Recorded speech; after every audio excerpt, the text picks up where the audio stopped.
See, this is what we're going to bring back this summer. Themed parties.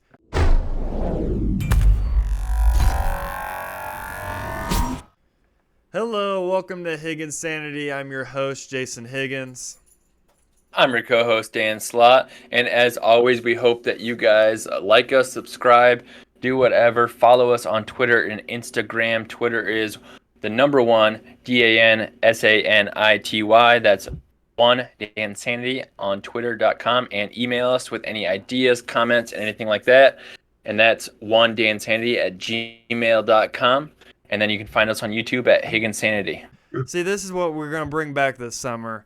Themed parties. To where we're going to have summer parties to where you come in, like, there's a theme about, like, you come in at, like, as, like, a WWE wrestler. Like, I'm going to do, like, a WWE themed party to where you come as, like, as a wrestler.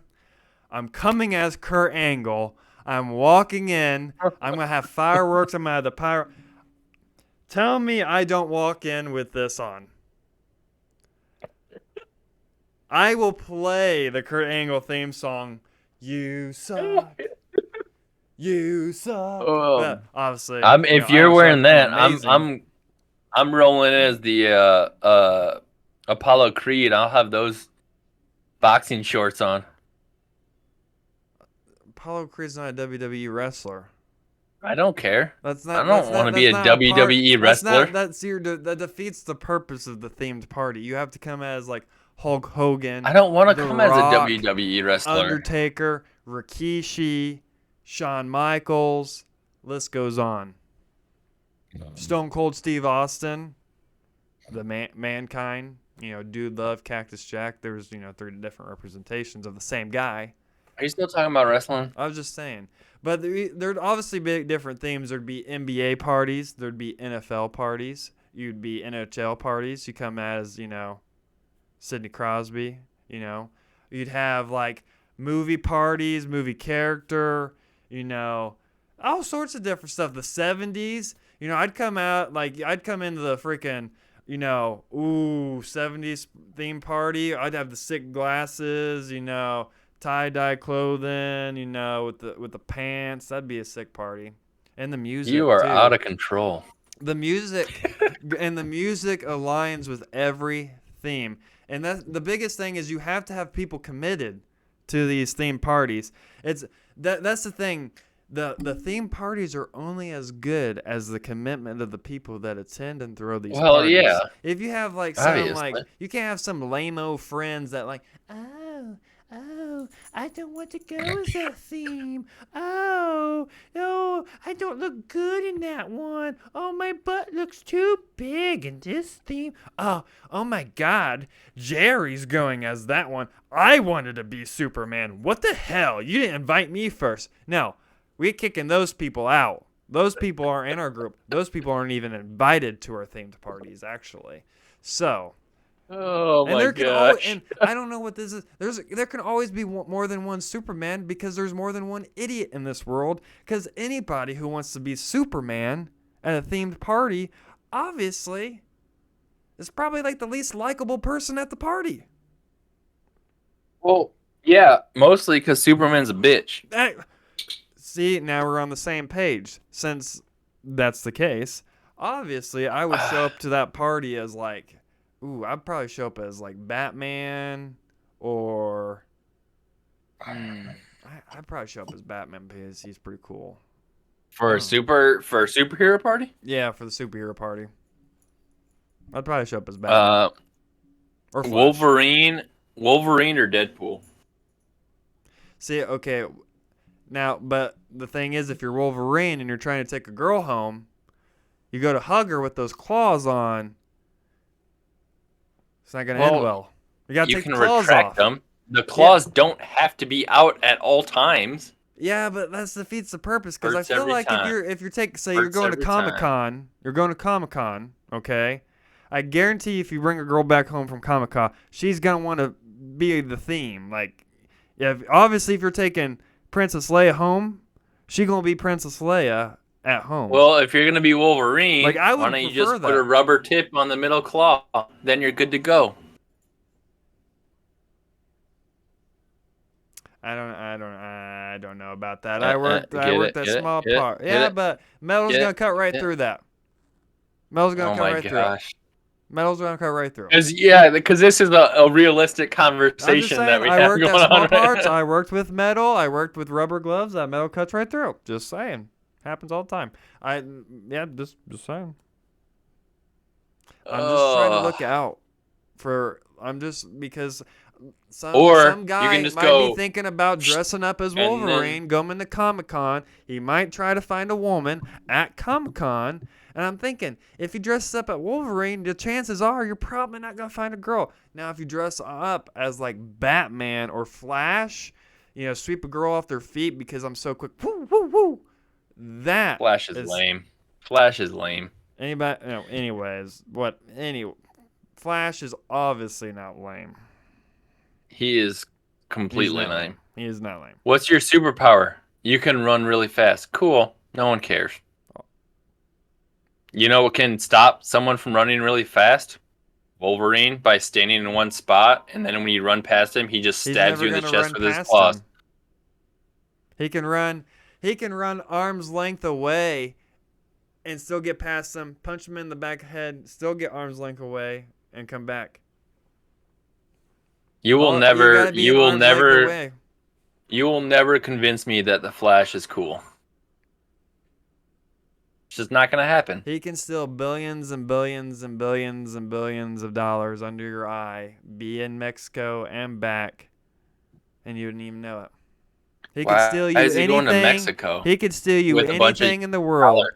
He can get you anything in the world on just a dime. You want this? Boom, go get it. You want this? Boom, go get it. You want this? Boom, go get it. I want this money. I want this house. I want this car. I want this. Obviously, my Flash is a gangster. This guy is going to go out, get me money. I'll be like, hey, let's go get me that Lambo.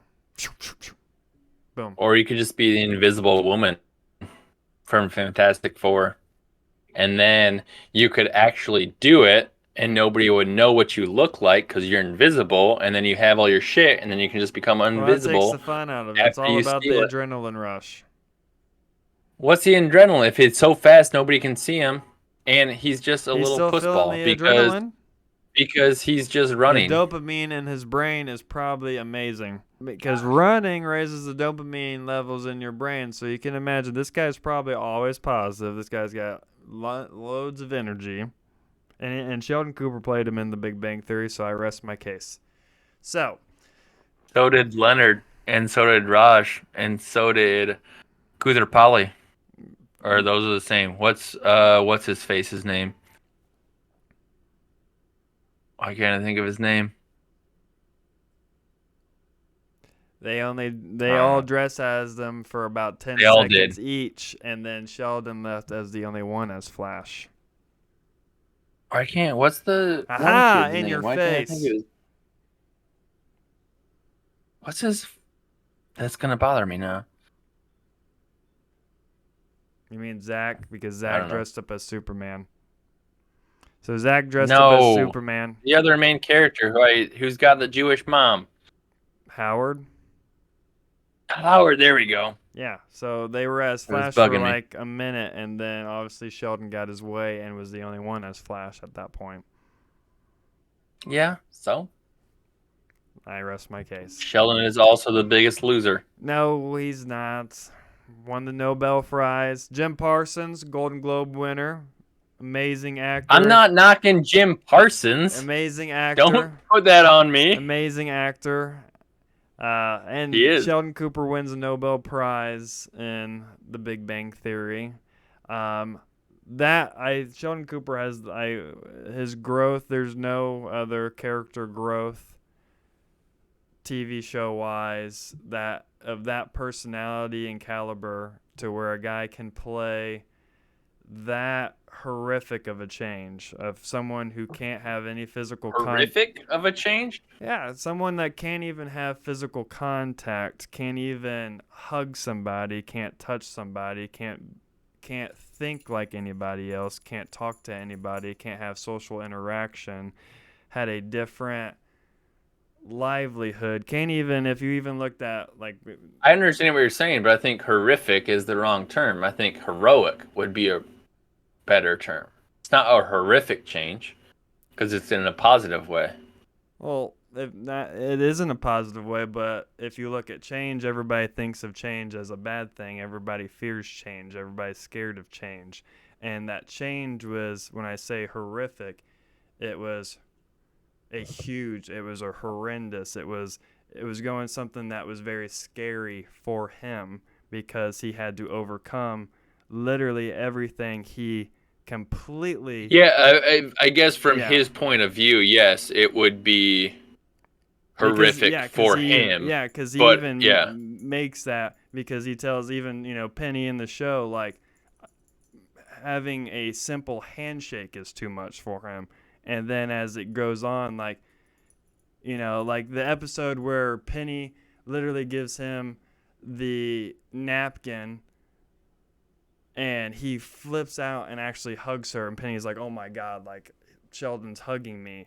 And like that was a big yeah, ordeal. And like as it goes on, and like the relationship with Amy and how that gradually, goes further and further and things of that nature. It's and going from the first episode to the very last episode, to how Sheldon talks about his friends, how his character growth, and that part of the character growth is heroic, because in that way, in that shape and form, it was completely crazy because he was so self-centered, isolated, thought about himself, didn't care about other people's feelings, to where at the end he understood sarcasm. He understood people's feelings. He understood when people were down. He understood like when he would hurt somebody and like his actions and yeah. things. In that So, moment when he's giving his speech, I don't know if it's the last episode or not, but it's the last season when he's giving his speech.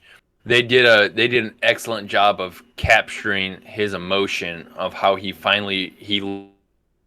looks out and sees his friends mm-hmm, and realizes I wouldn't be here without them. mm-hmm, Like as much as I hate them, as much as they hate me, but we've persevered together. They've taught me stuff, you know. They do an excellent job of capturing it, and that's why I get what you're saying from Sheldon's point of view. It was horrific, but from the audience's point of view, it's heroic. And then at the end, they kind of intertwine both of those feelings at once, and Sheldon realizes it.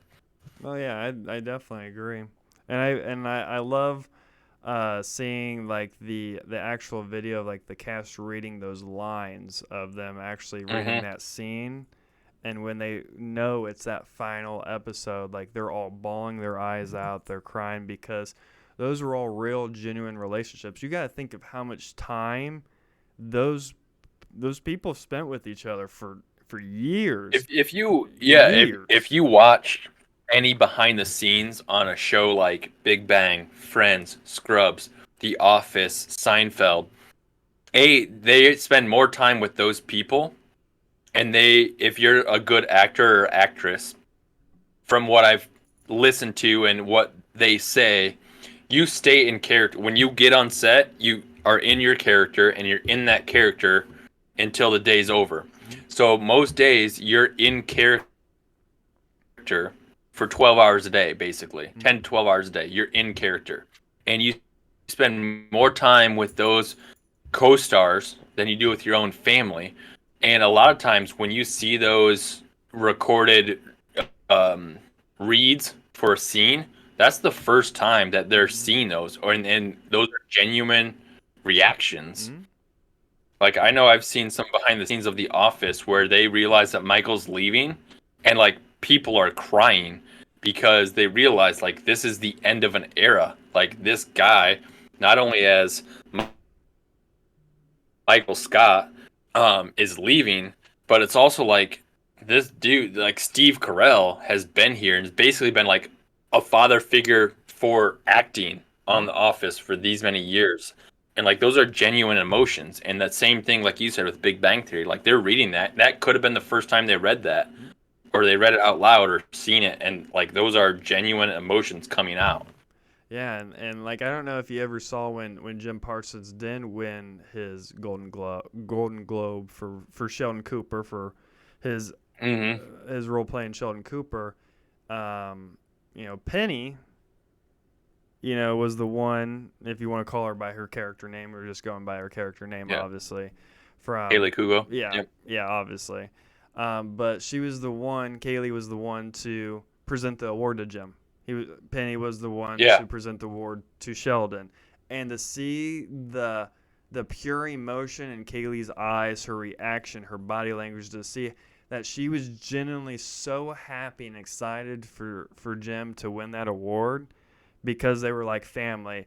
And that Yeah. relationship between that Penny and Sheldon's relationship in The Big Bang Theory is awesome. I love that Yeah. relationship so much. The Big Bang Theory is such a great TV series. For me, it's hit me in a lot of different ways. Like One Tree Hill, The Big Bang Theory, That 70s Show are three TV shows that and Vampire Diaries are four TV shows to me that I hold on a different level. Office and Parks and Rec and Sons of Anarchy and Power and Prison Break are shows that are up there. But those four shows have hit me differently for a multitude of different Hmm. reasons. And But that's the it thing was to your. just go ahead. Go ahead. All right. I was gonna say to your point, great TV shows instill those genuine emotions in real life, and that's why they can last so long. Mm-hmm. The fact that Kaylee Kuko as Penny giving Jim Parsons as Sheldon an award gets that emotional just Mm-hmm. shows that's why the TV show worked for so long, Yes. because they were so true to each other and true to their characters that it spills over into real life and they're genuinely happy. It's like she's giving his she's giving her brother an award basically Mm-hmm. at that point. Like it's a true family. Mm-hmm. And that's why shows like How I Met Your Mother, Seinfeld, The Office, Parks and Rec, Big Bang Theory, they can go on for that long because Mm-hmm. it's generally like they just want each other to succeed. And that's why it Exactly. works. And that's why at times it's hard. Like, and nowadays I feel like I feel like a lot of times people don't want other people to succeed. They compare themselves to others and they get upset because they're like, oh, this person has this. I'm working this hard. How come I don't have this and this person has that?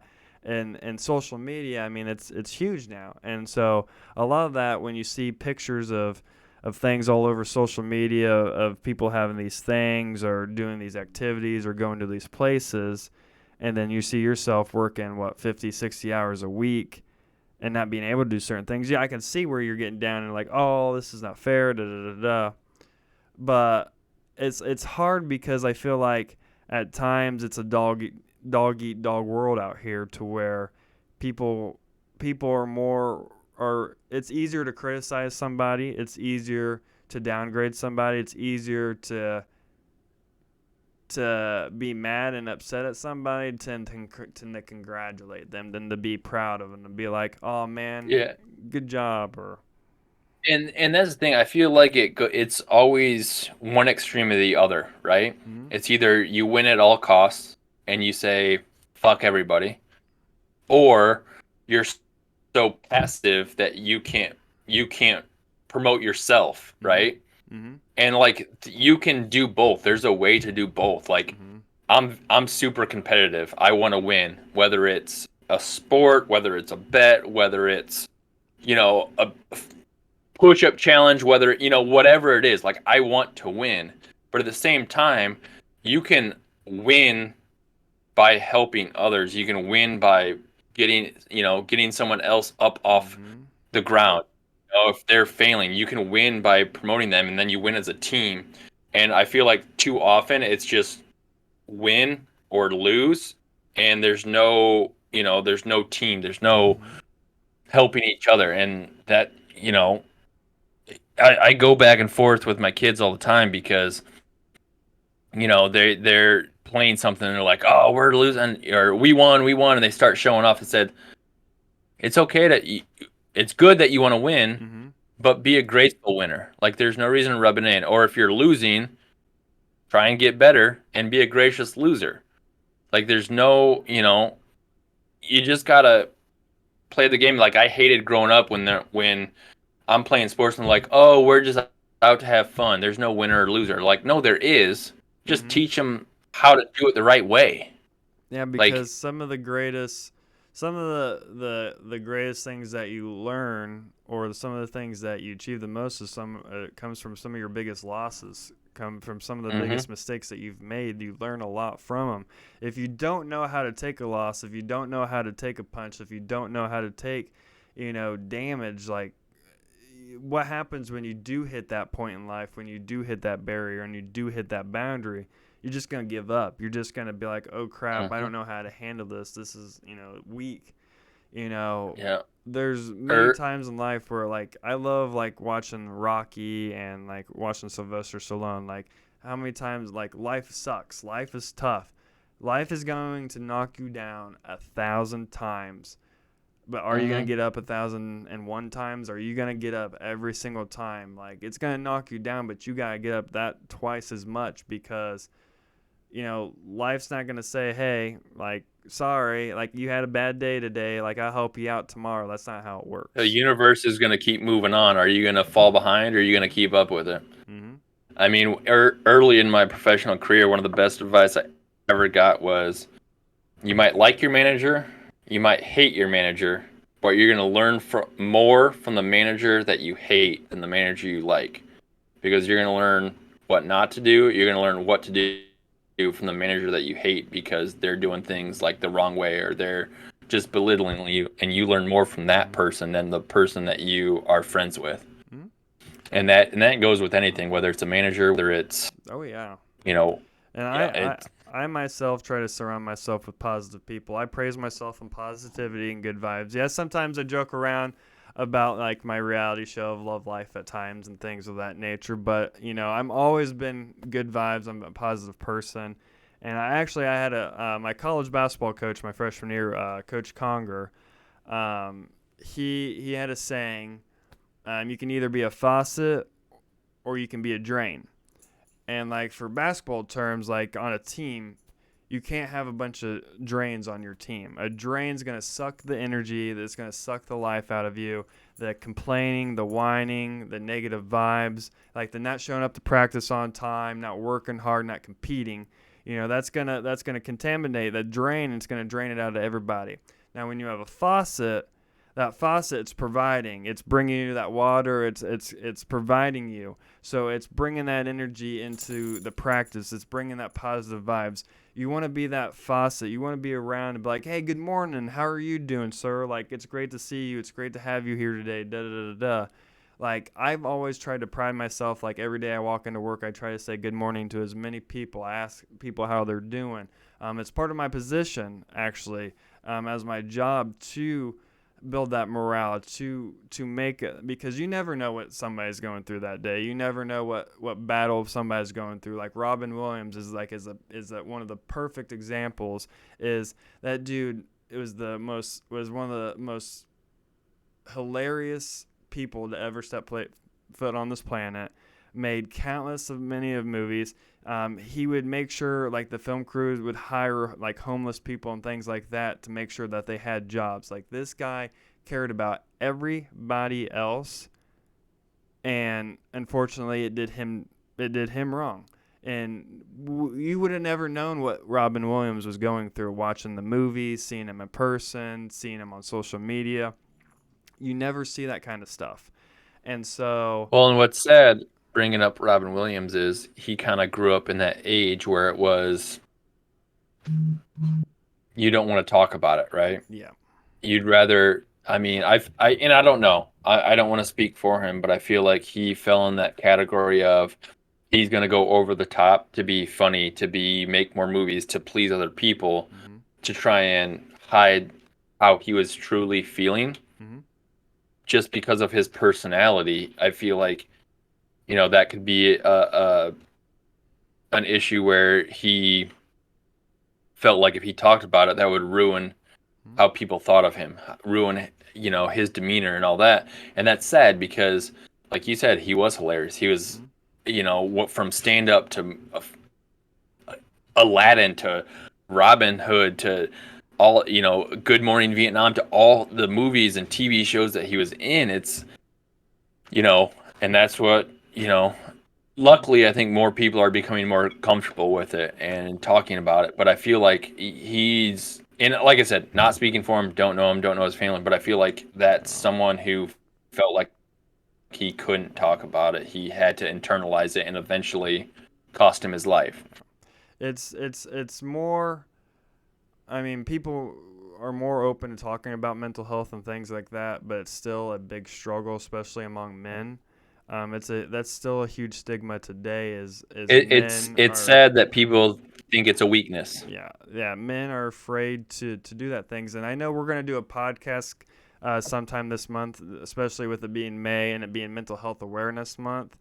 I think that's going to be a big topic we would love to hit on, especially with obviously with me working with Child Protective Services and at the prison. They really hit mental health big with those fields and those jobs. That something that I had to do things on the side and stuff like that, just because of the things that I would see or hear on a daily basis and whatnot.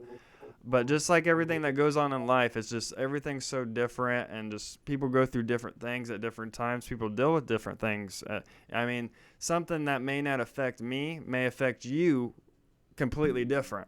And I may think something like, it could be as, you know, a breakup to me I could handle a breakup so much different than the next person. Like that breakup might be like, oh, that's a breakup. Me, especially the last one. And that was a whole, you know, that's a huge effect on me. So there's things that I do on a daily basis to keep my mind going or keep active and things like that, and I keep positive. But when I worked for Child Protective Services. One of the analogies that I would use, especially with somebody that was had struggles with like substance abuse, I would say to look at it as a ladder, because I especially had this one client that struggled with substance abuse, and I would talk to them. I said, you want to look at it as like you're climbing a ladder. Is when you're climbing a ladder, you're going to take one step at a time. So you take one step at a time. You're climbing that ladder. It's an easy climb. It's not an easy climb. Obviously, you're going up. There's going to be some struggle. But when you're doing one step at a time, it's going to be easier to the top. Now, if you skip a couple steps, you don't go to your therapy. You don't go to the rehab for substance abuse. You didn't go do your things. You didn't do the things that you need to do to get better at what you needed to do. You're going to fall backwards. It's like when you're climbing a ladder. If you try to take a big step, try to skip 5 steps on a ladder, and you miss that step, you're going to fall down, and it's going to suck. You're going to hurt. You're going to hit the ground. And so that's how I kind of looked at things and whatnot. And that's what I'm kind of doing now is, this is it was a big struggle at first, and, I'm getting through it. And so what I like to do is I like to work out, play with my dog, this podcast, and much more. And, the biggest thing is to have a group of family and group of friends around you that make a difference. Is you don't want to ever go through anything alone. 100%. I agree. But I think let's harness that and let's wait until we go full-fledged later this month with mental health awareness podcast. I think that's a good place to start and begin and grow, go off of. But yeah, it's so important. And like I mentioned, it's sad that people see it as a weakness, that they can't talk about it. But like I said, I think we could probably wrap it up for now. We'll move on, talk more about it, and we'll focus on it because it is really important. And whether you're suffering from it or not, or whether we are or not, like Jason said, things hit people different ways. And I think one of the biggest things that people do is that they see someone who's affected by something and they judge them. Mm-hmm. Yes. And because they don't know why they're feeling that way, and that's not cool. But yeah, I mean, I think, we could talk about this for hours on end if we wanted to. And we will we are going to do just a cast later this month just to talk about it. And I think the biggest thing is just to make people feel comfortable. Like I said, this is a Higginsanity podcast. We talk about everything. And the biggest thing about this podcast is everything we talk about on this podcast is real. Like, we're not going to talk about we don't come up here and spread lies. We're not coming up here and making up stories or anything like that. We're talking to you about topics that we enjoy, that we like, that we are interested in, but also we talk about real life situations. We're talking about real life stories that we've been through, that we've seen, but also things that happen every day in this life as we see and know about what people struggle with on a daily basis. We're talking about everything. And that's why we want you guys to email us and contact us and give us different ideas, because you guys are the ones watching us. We love doing this, but we like to bring our entertainment to you guys. And so if we're bringing stuff that you guys want to see and listen to, like, that's gonna make us feel good and give you the product that you guys want. Yeah, and one thing I will say, I mean, obviously, email us, ask us about anything, ask us our opinions. We'll be more than happy to talk about it. But no, we aren't professionals. We're just giving our opinion, how, like Jason said, our life experiences. It is what it is. Take it or leave it. But just know, we're not professionals. But if you want us to talk about it, if you have questions, if you want us to talk about something, let us know. We'll give our opinion, and you can take it or leave it. So, I mean, I think at this point, until next time, deuces. I'll see you later.